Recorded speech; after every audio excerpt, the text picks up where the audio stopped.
Hi, I'm Rick Ostlund, head pro and director of tennis at Pine Island Racket and Fitness Center. We're located right in the middle of Pine Island Development in Corolla, North Carolina. I've been writing tennis tips for well over 30 years and over 20 years with the North Beach Sun. We're going to move a little bit more into the 21st century now and have my tennis tips by way of video online at the North Beach Sun and our company's website, thesanderling.com. So the first tip I'd like to share with you today was a tip that I wrote for the North Beach Sun some time ago. I also published this tip in Tennis Magazine, and I titled it, "Catch an egg to drop your volleys over easy." The concept of catching the egg is the absorption of the power of the shot. So when you were in elementary school, I'm sure all of you at some point during field day participated in the egg throwing contest, where you would have your partner, you'd throw an egg, they'd catch it, you'd back up. The team that got the furthest back would win the competition. Same goes for a drop volley in tennis. I'm going to absorb the power of that tennis ball so it gently floats over and bounces twice before my opponent even has a chance at it. I'm going to show you a few tips to make that happen. So let's get started. Now, first of all, when to hit a drop volley. If I get a ball that's above the level of the net, many times my options are much greater. So if I can hit down into the court, I'll drive this for a winner over where my opponent isn't, and I have a much greater chance to be very aggressive on this shot. But once the ball is below the net, that option is taken away.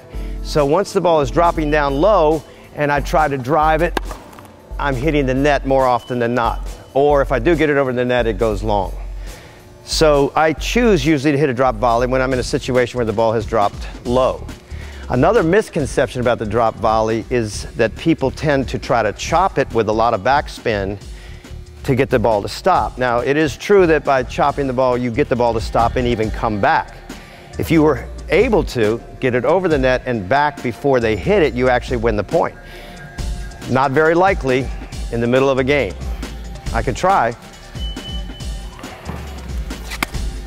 Not that time. Maybe this time. There we go. Either way, not likely to happen in a match.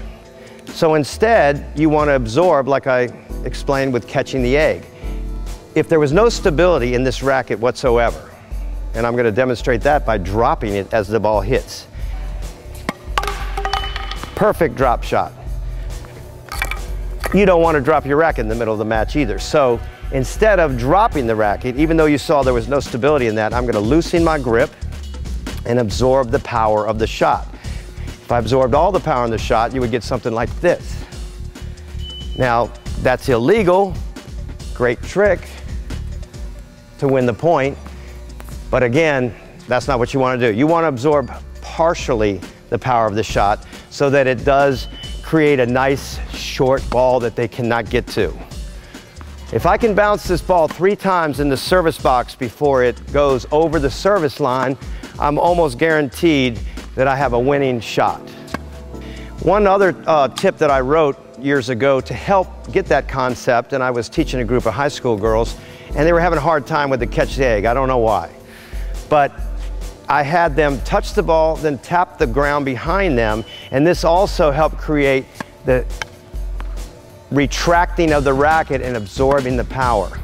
So that little move right there, all of a sudden they started hitting great drop volleys. So I called that touch, then tap. So remember, next time out on the court, when you have your opponent's pinned back and that ball's a little bit lower than the net, remember to catch an egg to drop your volleys over easy, and you'll scramble your opponents. And I could say while you're poaching, but I don't want you to egg me on. I'm Rick Ostlund.